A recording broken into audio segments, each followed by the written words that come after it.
अस्सलाम वालेकुम, नमस्कार, सत श्री अकाल एंड गुड इवनिंग। मैं हूँ अर्ज़ू काज़मी और आप देख रहे हैं पॉइंट ऑफ व्यू। हमें जी जॉइन किया है साजिद तार साहब ने। बहुत शुक्रिया सर कि आज आप आए, thank you so My much. pleasure. Thank you, Arzu. Thank you so much. Sir बड़ा हंगामा है, पहले हामिद मीर साहब की ऑडियो और नसीम ज़हरा, सॉरी ऑडियो कह रही हूँ, हामिद मीर साहब और नसीम ज़हरा साहिबा की एक टॉक शो है, उसके ऊपर बहस चल रही थी जिसमें उन्होंने बाजवा साहब का नाम लिया और कहा कि जी भारत से जंग नहीं लड़ सकते।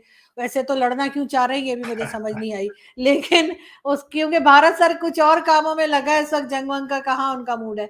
दूसरी तरफ जो है वो एक ऑडियो लीक निकली है और वो भी यही कहा जा रहा है कि जो चीफ जस्टिस साहब हैं उनकी मदर इन लॉ की है और वो भी मार्शल लॉ की बात की जा रही है और बहुत से लोग ये भी कह रहे हैं कि शायद मार्शल लॉ लगने भी जा रहा है, जो कि बड़ी खतरनाक बात है क्योंकि अगर ऐसा होता है तो पहली बात तो ये कि पैसा नहीं तो फौज क्यों आएगी, लेकिन अगर आती है तो सबसे पहले मीडिया ही कंट्रोल होगा, तो मेरे जैसे लोग तो यकीनन परेशान है। तो जो आपकी सर बात क्या ठीक है। कहेंगे जी। देखिए आरजू, उसमें आज एक बड़ा तूफान, मैं कहता हूँ बड़ा तूफान, और इसकी पहले निशानदेही कई जगह से हो चुकी है।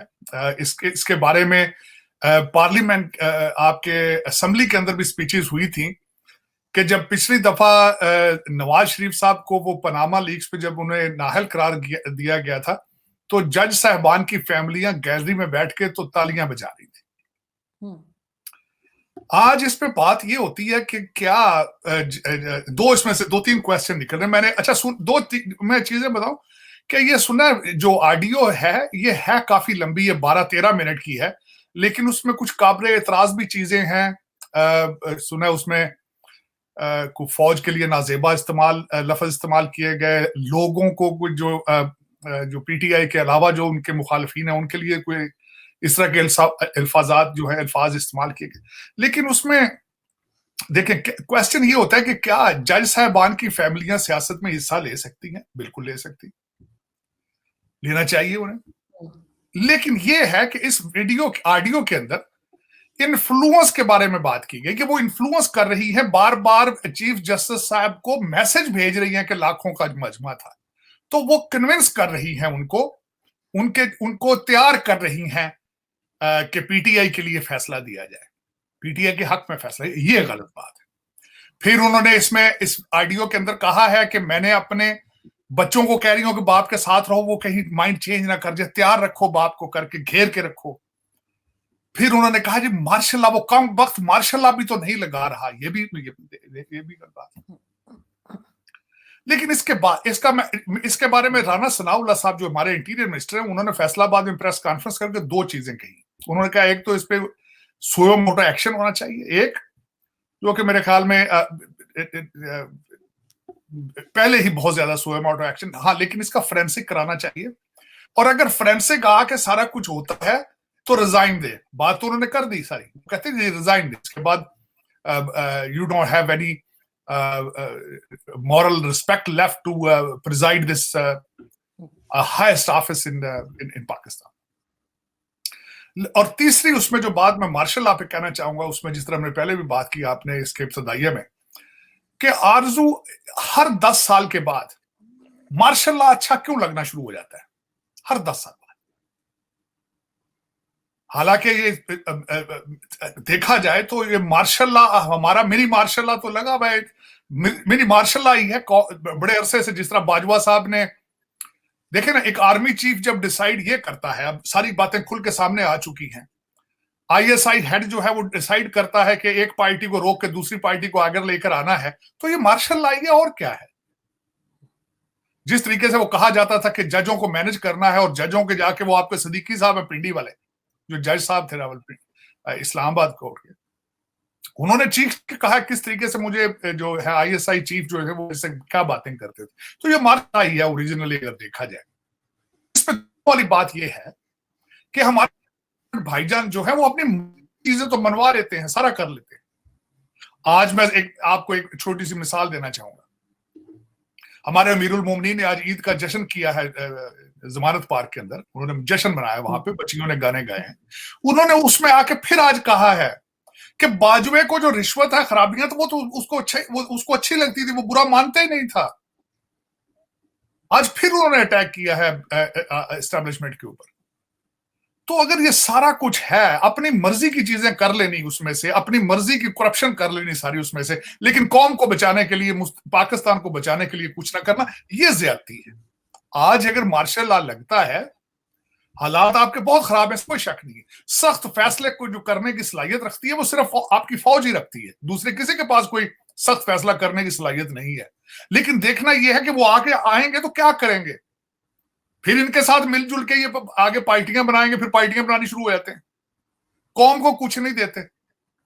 परवेज मुशर्रफ साहब ने भी पार्टी बना ली थी सियासी, चीफ जस्टिस इफ्तिखार चौधरी साहब बाहर निकले, उन्होंने भी सियासी पार्टी बना ली थी। ओ भाई, आप जब आप यूनिफॉर्म में भी तो सियासत ही करते हो ना। बाजवा साहब ने तो बड़े खूबसूरती से अपने 6 साल पिछले जो थे सियासत की उन्होंने यूनिफॉर्म पहन के। अब उतरते हो तो पार्टियां बना लेते हो। अगर ये करना है तो फिर पाकिस्तान नहीं बचता। देखिए, मैं एक चीज हकीकतन आपको बताऊं, बहसीत student of political science, developing country such as Pakistan, जहां पे तालीम बिल्कुल ही नहीं है, जहां पे 18 फिरके आप सारा दिन लड़ते हैं आप फिरकों के पीछे, जहां पे किसी को कह दिया जाए कि यार इसने ब्लास्फेमी की है कहीं, तो लोग पत्थरों से लोगों को मार देते हैं, पत्थरों से मार देते हैं। शक पड़ जाए तो किसी पे, इन हालात के अंदर अगर देखा जाए according to the political science, हमेशा तरक्की के लिए सिंसियर डिक्टेटरशिप की जरूरत होती है। लेकिन जोर किस पे? सिंसियर। आपके डिक्टेटर तो आते रहे हैं माजी के अंदर, लेकिन सिंसियर नहीं थे, डिलीवर कर सकते थे। जियाउल हक साहब का मार्शल लॉ सख्त तरीन मार्शल लॉ था, कोड़े तक मारे गए चौकों में लोगों को, लेकिन इंडस्ट्री नहीं लगा सके, पाकिस्तान की मुआशी हालात ऊपर नहीं कर सके। पैसा बहुत आया, यहां पे बहुत आया, ट्रेलर्स में आते थे डॉलर, तो भाई ट्रेलर्स में आते रहे हैं, लेकिन वो सारे वहां से लंदन और दुबई और अमेरिका जाते रहे, वहां रुका नहीं है, ये नुकसान किया। और दूसरा, द वे उन्होंने रेडिकलाइज किया जियाउल हक साहब ने, अगर उस तरह का मार्शल लॉ लगना है तो फिर you are over with it. लेकिन अगर मैं समझता हूं कि इस वक्त जो सर्कमस्टेंस देखें, आपके अदारे उजड़ चुके हैं, कोई ढकी छुपी बात नहीं, उजड़ चुके हैं, रोजाना ऑडियो निकल रही है इदारों की। मैं समझता हूं आपके चीफ साहब, जो चीफ जस्टिस साहब रोजाना कहते हैं जी बैठ के फैसले करें, बैठ के फैसले करें, पंचायत बुलवाएं, पंचायत। यार खुद फैज इसाक साहब तो आप बैठते नहीं हो, खुद तो आप दूसरे जजों के साथ बैठने के लिए तैयार नहीं हो, तो सियासतदानों को कहते हो कि बैठ के फैसले करें वो। और दूसरा जो आपका अमीरुल मोमिनीन है, जिसके लिए आप रोते फिरते हैं अदालतों में बैठ के, वो उसकी तकरीरें सुन ले। आज भी उन्होंने जो तकरीर की, क्या की। और दूसरा उनकी डिमांड देखिए, आज मौलाना फजलुर रहमान साहब ने बिल्कुल एक बात की और हकीकत हक की बात की। अमीरुल मोमिनीन साहब ने फरमाया कि अगर मेरी 2/3 मेजॉरिटी नहीं आती तो मैं इलेक्शन नहीं मानूंगा, मैं उस असेंबली में नहीं बैठूंगा, मैं उस असेंबली को फिर दोबारा तोड़ दूंगा। तो ये मैं आया तो ठीक है, वरना कुछ ठीक नहीं। वो जो हमारे इस वक्त जो कैम्ब्रिज के ग्रेजुएट हैं, जो एचिसन से पढ़े हुए हैं, जो कि एक पैदा हुए थे पाकिस्तान को रूल करने के लिए, बंदयाल साहब, उनको ये बातें नजर नहीं आती कि मैं जिसको सपोर्ट कर रहा हूं उसका माइंडसेट क्या है। उसने पहले 2 असेंबलियां वो तोड़ चुका है। वो कहता जब तक 2/3 मेजॉरिटी नहीं आएगी मैं उस असेंबली में नहीं बैठूंगा, मैं उस असेंबली को दोबारा तोड़ दूंगा। आप 10 इलेक्शन एक साल में कराने के आप पैसे हैं आपके पास। और दूसरा, मैं देखिए एक मजे की बात, एक इस वक्त अगर मार्शल लॉ को लगाता है, वो फौरन ईसीएल लिस्ट नहीं बनाएगा। वो इन लोगों से जो मैंडेट, खान साहब का क्या था, अमीरुल मोमिनीन का, जिन्होंने नाम ही रखा था तहरीक इंसाफ, मैंडेट ये था कि बाहर से पैसे लाएंगे। वो जो इनका छोटा सा एक बच्चा था ना, नन्ना मुन्ना सा, जिसने कहा तकरीर की थी, उसने कहा हम IMF के मुंह पे इस तरह पैसे फेंकेगी। वो कहता था कि मैं इनके इसके नवाज शरीफ के और जरदारी के पैसे लेकर आऊंगा, एक सिंगल खोटा डॉलर नहीं लेकर आए, ये खोटा डॉलर, स्वाय वादों के। आज फिर वही बातें, आज फिर अमीरुल मोमिनीन ने वहां जमान पार्क में यही फरमाया, ओवरसीज पाकिस्तानीज को मैं कान से पकड़ के लाके यहां फेंकूंगा, वो बच्चे देंगे साल में 2-2 तो आप तरक्की कर जाएंगे। वो खुदा का नाम लो यार, आपकी पार्टी का जो सदर है वो अभी स्पेन में प्रॉपर्टियां ले रहा है, मोहल्ले से लाई स्पेन में प्रॉपर्टियां ले रहा है, तो हमारे पैसों पे नजर है आपकी। कुछ यार सोच के बोला करो जो बोलना होता है। आपकी पार्टी के लोग, आपकी पार्टी का सदर पाकिस्तान से पैसे ले जाके स्पेन में प्रॉपर्टियां ले रहा है, और आप कहते हो कि हम जाके वापस आपके वहां पे कदमों में डॉलरों के ढेर लगा दें। कैसे यार, कैसा तजाद है। आपके अपने बच्चे they are living large in London, उनको जिहाद में क्यों नहीं लेकर आती हो पाकिस्तान में? जुबान है बच्चे आपके, उनको कौन आए यार पीटीआई के लिए, आप सवाब हासिल करें। आज भी उन्होंने कहा है, अमीरुल मोमिनीन ने हाथ में तस्बीह पकड़ के कहा है खवातीन को, जाओ तबलीग करो, पीटीआई का लिए काम करना है, ये तबलीग है ये। तो अपने बच्चों को क्यों नहीं सवाब लेने देते भाई? उनको सवाब की जरूरत नहीं है, जिहाद की जरूरत उनको नहीं।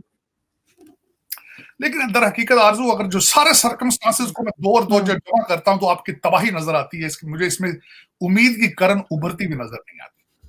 लेकिन सर मार्शाल्लाह वाली बात तो बहुत खौफनाक है, क्योंकि फिर ये दोबारा मीडिया कंट्रोल कर लेंगे और जिस तरह से होता है मार्शाल्लाह में वही हाल होगा।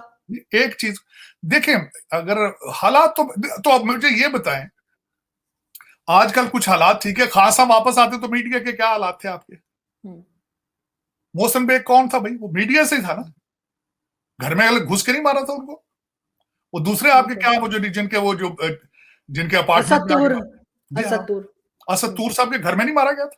अब सार आलम को गोलियां नहीं लगी थी? तो ये मेरा मतलब, पहले कौन से आपके हालात को मीडिया के को इतने, आजकल थोड़ा सा कुछ तवज्जो हटी भी है उनकी, वरना तो मेरा आप तो बात भी नहीं कर सकते थे। मैं तो कहता हूं you are living in a hostage environment, और 22 करोड़ लोग हॉस्टेज एनवायरनमेंट में। आप मुझे छोटी सी, मैं आपसे बात पूछता हूं, आप कहते हैं जी मीडिया की बात, असेंबली के अंदर तकरीर करनी होती है, वो कहते हैं एग्जेम्प्ट होती है, जो मर्जी कर रहे हैं वो आपके एमएनए, जो मर्जी तकरीर। पटेल साहब की सॉफ्टवेयर हुई है अपडेट के नहीं हुई? बिल्कुल हुई, बड़े मजेदार तरीके से हुई, एकदम ही मुकर गए वो तो। कहते नहीं जी मैं तो बात ही कहते, मैं तो बात ही ऐसी बातें करी ही नहीं है जी मैंने तो, खुदा की कसम मैं हैरान हूं। कहते हैं हमारा इस्तेकाक है असेंबली के अंदर, हम जो मर्जी बातें करें, करो भाई। लेकिन सर हामिद मीर साहब ने जो बात की सर नसीम जहरा के साथ, हामिद मीर ने जो कुछ कहा, अगर वो हकीकत कश्मीर है, बेच दिया है और हम जंग नहीं, तो सर जंग तो हम वैसे ही नहीं लड़ सकते, वो तो हमें पता ही है। आपने जो माजी में 4 पटाखे चलाए घंटों के हिसाब से थे। मुझे कल परसों किसी ने बात की, उसने कहा यार जंग होगी इंडिया पाकिस्तान की, मैं क्या पहले भी घंटों में हुई है, दिनों में नहीं हुई, हमारे पास तो असला इतने हालात ही नहीं है।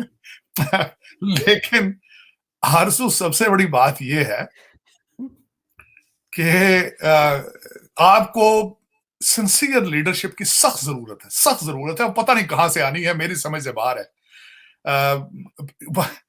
इस वक्त आपका जो लोग इस वक्त आपके पास मौजूद हैं, ये लीडर नहीं है, हाँ, डेफिनेटली, इसमें कोई शक नहीं। अब वो एक इंसान, मैं तो हमेशा ही बल्कि ट्वीट करता हूं इस चीज का, मैं खुद मुतलाशी हूं, ढूंढ रहा हूं कि 22 करोड़ लोगों में वो इंसान कौन होगा जो पाकिस्तान को बचाएगा। मुझे तो खुद समझ नहीं आ रही, बिल्कुल समझ नहीं आ रही है। खान साहब की बातों का तो तजाद ही इतना ज्यादा है। खान साहब के बारे में तो वॉल स्ट्रीट जर्नल लिख चुकी है कि रेडिकल आइडियाज हैं, रेकलेस बिहेवियर है, इम्प्रैक्टिकल इसकी सारी आइडियोलॉजी है। और देखे ना कहां साइफर पहले लेकर 1 साल के अंदर पहले साइफर से खेला गया, फिर अब उनकी मिन्नतें तरले कर रहे हैं, हम नॉट एंटी अमेरिका, हम नॉट, अब यहाँ लॉबी फर्मे हैं, अब कांग्रेसमैनों से बातें हो रही हैं, पता नहीं क्या। होते होते वो तो पंजाब के चीफ मिनिस्टर तक पहुंच गए ना, कि अब उनका नाम आ गया है कि जी मोहसिन नकवी ने मुझे हटा दिया है। लेकिन सर साथ साथ ये भी है कि जिस तरह से लोग बात कर रहे हैं, वो जो ऑडियो लीक आई है उनकी चीफ जस्टिस साहब की सास की, तो उस पे लोग कह रहे हैं कि जी वो 2 खवातीन बात कर रही है, प्राइवेट बात को जो है वो इस तरह से रिकॉर्ड करके लगा दिया, ये तो गलत बात है, उनका कोई लेना देना नहीं है। आप क्या कहेंगे कि आरज़ू वो 2 औरतें नहीं है, वो चीफ जस्टिस की सास है, और दूसरी खातून वो हैं जिनसे पहले एक जस्टिस साहब, उनके हस्बैंड से एक जस्टिस साहब की बात हो रही थी कि मरियम को खुडे लाइन किस तरह लगाना है। सबसे बड़ी बात यह है कि वो ऑर्डिनरी वुमेन नहीं है। सही। और दूसरी एक बात यह है कि उसमें लोग, क्योंकि वो तो कहते हैं ना जी, खैर आंखों पे पट्टी है ना, 22 करोड़ लोगों की आंखों पे पट्टी है, वो तो कहते हैं मुर्शद है ना, पीर बादशाह जिंदा पीर। उसने ये मैसेज में ये कहा है कि मैंने उमर को मैसेज किया है कि मैं जलसे में थी। फिर उसने उसी के अंदर दूसरी खातून ने कहा कि जब मैं कहती हूं दूसरे लोग अंधे हो जाएं, पागल हो जाएं दूसरे लोग सारे जो उसके पीटीआई के अपोनेंट है।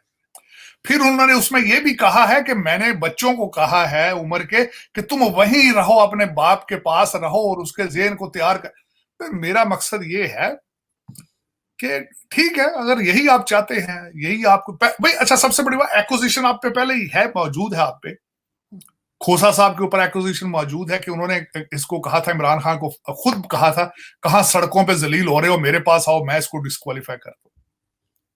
पहले ही एलिगेशन मौजूद हैं। और बाजवा साहब इस पे कई दफा बोल चुके हैं कि खोसा साहब की अदावत थी उनके साथ, या कुछ चीजें ऐसी थी जिसकी वजह से उनको किया गया था। लेकिन मेरी नजर में इस वक्त इलेक्शन आप कहते हैं हल इस चीज का, लेकिन प्लेइंग फील्ड कौन देगा वहां पे? जो ज्यादतियां पहले डिस्क्वालीफाई किया गया नवाज शरीफ को, आज वो मजलूम नजर आ रहा है बिल्कुल। और जो एस्टेब्लिशमेंट की बातें नजर आ रही हैं, सामने सुनी जा रही हैं, अगर वो ठीक हैं तो वो फिर मजलूम है। और प्लेइंग लेवल फील्ड में फिर इमरान खान को भी डिस्क्वालीफाई करना चाहिए, होगा। और उसके बगैर लेवल प्लेइंग फील्ड नहीं मेरे ख्याल, अगर सियासत करनी है, जमहूरियत करना है। और वरना जिस तरह ये जमहूरियत जिस तरह माजी में आपकी रही है टूटी फूटी, लोग वोट देते किसी को तो जाते कहीं थे। मैं एक और बात बताना चाहूंगा। मेरे एक बहुत अजीज दोस्त थे, वो इलेक्शन की पिटीशन में काफी मशहूर वकील थे, उन्होंने बहुत ज्यादा केसेस की। और वो हमें कई दफा उन्होंने मुझे ये बताया, उन्होंने कहा मैं जब थैले खुलवाता था तो वहां वोटों की बजाय अखबारें थैलों में होती थी। तो अगर इस तरह का आपका सिलसिला है, अगर इसी को आप जमहूरियत समझते हैं, तभी तो मैंने आपको कहा ना आरजू के according to the political science, जहां इस तरह के जंगल ला हो, जहां जहां लोग पूरा अमला उठा लिया जाए। इमरान खान साहब के दौर में डस्का के अंदर इलेक्शन हुआ था, पूरे अमले को उठा लिया गया था, पूरे अमले को उठा लिया गया था, पूरी रात और पूरा दिन उनको हॉस्टेज रखा गया था। फिर उसके बाद किस तरह एक सिस्टम को नाकारा करके ऐलान किया गया था सारा कुछ 2018 के इलेक्शन। तो अगर इस तरह के मुल्क हों, जिस तरह के कांगो टाइप के मुल्क हों, अफगानिस्तान टाइप के आपके पास सिस्टम हो, तो इससे बेहतर है मार्शल आई लग गया है। कम से कम उस्मान बुजदार जैसे चीफ मिनिस्टर तो नहीं बन पाएंगे ना। फिर उसके बाद फराह गोमी है तो नहीं, कम से कम फौजी भाई कुछ थोड़े बहुत तो पढ़े लिखे होते हैं। ये तो दूसरे लोग तो बिल्कुल रूथलेस होके फिर उड़ाते हैं पैसों को इस तरीके से। फिर कितने टेक्निकल तरीके से उठियां ली जाती हैं, कितनी टेक्निकल तरीके से वारदातें डाली जाती हैं। लेकिन मेरी रिक्वेस्ट यही होगी कि मार्शल लॉ, लेकिन सिंसियर मार्शल लॉ। और पहले दिन ही उनको ईसीआर बनानी होगी और इन लोगों को जाने नहीं देना होगा। सब इनको होटलों में ले जाए, मैं ये नहीं कहता कि इनको मारा जाए। आप एक छोटी सी कॉल एमबीएस को कर लें सऊदी अरेबिया से, और उससे पूछ लें कि भाईजान ये किस तरह करके आपने पैसे निकलवाए थे। तो उनसे पैसे निकलवा लें, आपको आईएमएफ से भी जान छूट जाएगी, मुल्क में सुख का सांस भी आ जाएगा। और जो हमारे जो दूसरे जो इंस्टीट्यूशन जहां से सारी ये गंद बला आवाजें निकल रही हैं, उनको भी बुला के तो उनको खड़ा रखें ऑफिस में। ये नहीं कि उनको बात सुनो या पहले वाले हालात नहीं है। सर पैसा फिर सिर्फ पॉलिटिशियन से तो नहीं निकाला जाएगा, एजेंसी वाले भी निकालें, फौज वाले भी निकालें, सभी निकालें, फिर सबने खाया है। लेकिन सर बिलावल भुट्टो जो उनका जो कहा गया है कि इंडिया जाएंगे, और उस पर कई एतराजात जो हैं वो पीटीआई की तरफ से आ रहे हैं, शाह महमूद कुरैशी साहब भी कह रहे हैं और फवाद चौधरी साहब वगैरह भी, सभी उनको निशाने पे रखा हुआ है। आपके ख्याल से कितना प्रेशर होगा बिलावल भुट्टो पे कि वो जब इंडिया जाए तो क्या बात करें और क्या ना करें? देखिए मेरे ख्याल में जाती तौर मुझसे पूछें कि बिलावल भुट्टो जो है उनकी मेरी उनसे मुलाकात हुई है। इज ए वेरी इंटेलिजेंट गाय, इसमें कोई शक नहीं। इंग्लिश उनकी speaking is very educated person, और उनकी ग्रिप भी है सब्जेक्ट पे, इसमें कोई शक नहीं। तो मेरे ख्याल में हमारे शाह साहब से बेहतर होंगे वो। शाह साहब भी बाहर आते जाते हैं, लेकिन उतनी चार्मिंग नहीं है दूसरे वो। और दूसरा, इस वक्त ज्यादा मसला जो है वो 2-2-4 है। ममालिक के दरमियान अगर रिलेशनशिप ठीक करने हो तो इट्स नॉट कॉम्प्लिकेटेड, जब आपको पता हो कि this is a matter of survival. तो मैं वैसे जाती तौर पर पूछें अगर मुझसे, तो मैं सबसे ज्यादा प्रेशर इस वक्त पाकिस्तान पे है। एक तो उनको इस चीज से जो हादसा हुआ है भारत के अंदर, उससे अपने आप को क्लीन रखना होगा, करना होगा, बताना होगा। दैट इज, मैं समझता हूँ that is a breaking point in between the relationship of India and Pakistan right now, कि उसके बारे में सिंसियर इन्वेस्टिगेशन और सारे हकाइक सामने रखने चाहिए कि देखें स्टेट स्पॉन्सर कुछ नहीं है, जिसने किया उसका अपना जाती मसला, और पकड़े उन लोगों को। मैं ये नहीं कह रहा कि जो आपके बाउंड्री के अंदर उनको को अगर सपोर्ट हासिल है तो पकड़े, उसको रोकें कि दोबारा इस तरह ना हो, क्योंकि ये आपके रिलेशनशिप को डीरेल करने की कोशिश की गई है, नंबर 1। दूसरा, उसमें बिलावल भुट्टो साहब, मेरा ख्याल उनका जाना एक अच्छी जेस्चर होगा। दूसरा, मैं ये कहूंगा कि शहबाज शरीफ साहब ने ट्रेड मिनिस्टर भेजा था भारत में, एम्बेसी में, अपने हाई कमीशन ऑफिस में। तो मेरा ख्याल इनको चाहिए कि अगर जाएं बिलावल भुट्टो साहब तो ट्रेड की बात करके, अच्छे रिलेशनशिप की बात करें, और जो डिफरेंसेस हैं अपने कोशिश करें उनको और डायलॉग शुरू करें फ्यूचर पे, सेक्रेटरी लेवल, एम्बेसी लेवल, लेकिन ट्रेड शुरू करें सबसे पहले। सर जैसे एक जर्नलिस्ट हुआ करते थे कराची में, आदिशर कावस जी, हो सकता है आपने आपने पढ़ा उन्हें, तो वो कहते थे कि पाकिस्तान और भारत का, किसी ने उनसे पूछा कि किस तरह से मिलना चाहिए पाकिस्तान और भारत को, या पाकिस्तान को भारत के साथ कैसा बिहेव करना चाहिए। उन्होंने कहा ऐसे ही जैसे एक छोटा भाई बड़े भाई से करता है। तो यहाँ पे इनको ये चीज माननी चाहिए कि पाकिस्तान जो है भारत से एक छोटी कंट्री है, और ये अपनी अकड़ किस बात की दिखाते हैं पता नहीं देखिए, दो चीजें मैंने तो मैं माजी के अंदर, आज नहीं, क्योंकि मैं उस दौर को देखा हुआ 80s में, जब Pakistan was, you can say, economically somewhere better और समथिंग। आज के हालात में अगर देखा जाए, definitely you have to recognise के इंडिया हैज अपर हैंड, और he is your elder brother right now, और that's the way it should be. Matter of fact इस वक्त आपका कंपैरिजन, बल्कि आपका कंपैरिजन तो बांग्लादेश से भी नहीं है अगर देखा जाए। इस वक्त तो आपको चाहिए कि आप ज्यादातर चीजें भारत से सीखें और फिर बांग्लादेश को भी स्टडी करें।